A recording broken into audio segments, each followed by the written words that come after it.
In today's video, I'm going to teach you how to fix the frustrating iMessage and Facetime activation error that says an error occurred during activation, try again. If you've ever encountered this message, you know how annoying it can be to have your services disrupted. But don't worry, I've got you covered with a few straightforward steps that will help you get everything back on track quickly. First, let's start by turning iMessage and Facetime off and then back on again. This might seem simple, but sometimes a quick reset is all that's needed to resolve the issue.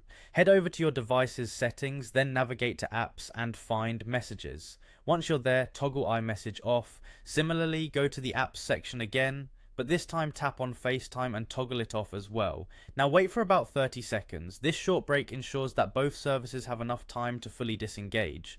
After the wait, go ahead and turn both iMessage and FaceTime back on. Next, it's crucial to ensure your internet connection is stable.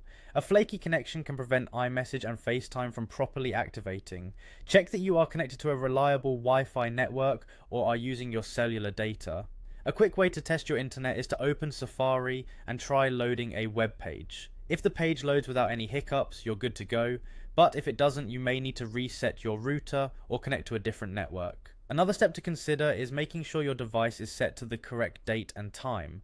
An incorrect date and time setting can interfere with the activation process. To fix this, go to Settings, then General, and tap on Date and Time. Here, make sure that Set Automatically is enabled. This allows your device to pull the correct information from your network, ensuring that everything is in sync. Lastly, it's important to keep your device's software up to date.